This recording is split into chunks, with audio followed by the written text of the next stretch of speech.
में हुई घटना पर लगातार विपक्ष उत्तर प्रदेश सरकार पर हमला बोल रहा है। अब कांग्रेस के बाद समाजवादी पार्टी के राष्ट्रीय अध्यक्ष उत्तर प्रदेश के पूर्व मुख्यमंत्री अखिलेश यादव ने भी हाथरस की घटना पर सवाल या निशान लगाया है। उन्होंने प्रशासन की नाकामी करार देते हुए वहां की व्यवस्थाओं पर भी सवाल उठाए।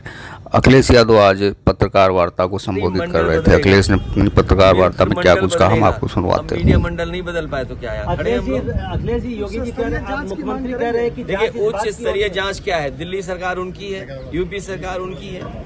अगर आपको जांच करनी है तो जो कवरेज आप लोग दे रहे हो, जो ईमानदारी से आपकी कवरेज आ रही है, उन्हीं तस्वीरों को देख करके सरकार को सोचना चाहिए कि सरकार ने क्या किया है। क्या यही रास्ता विश्वगुरु बनने का है? क्या यही रास्ता 5वीं अर्थव्यवस्था का है? और यही रास्ता है क्या तीसरी अर्थव्यवस्था बन जाओगे दुनिया की? अरे दुनिया की अर्थव्यवस्था नहीं बनना, बनो ना बनो, ऑक्सीजन तो दे दो, दवाई तो दे दो, इमरजेंसी में किसी की मदद तो कर दो।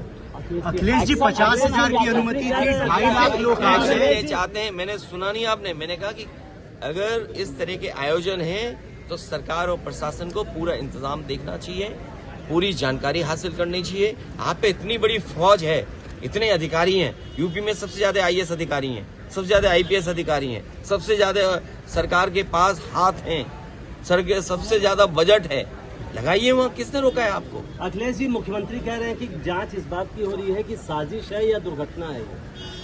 ये मुख्यमंत्री जाने और आपका चैनल जाने। सर एक आखिरी सवाल, जब 50,000 की अनुमति थी तो 2.5 लाख लोग वहां पर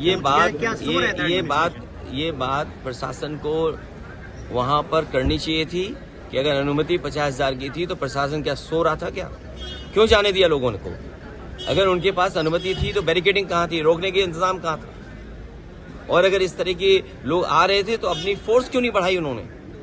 और उनको जानकारी देनी चाहिए आयोजकों को कि आपके आयोजन की वजह से इतने बड़ी संख्या में लोग आ रहे हैं, इनके इंतजाम के लिए हम क्या करें?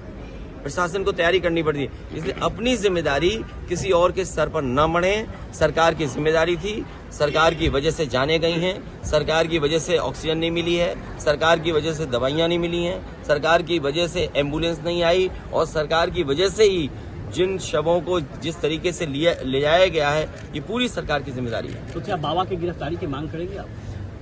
मैं कहता हूँ किस बाबा की गिरफ्तारी कराएं बताओ तुम? 2 बाबा हैं वहाँ।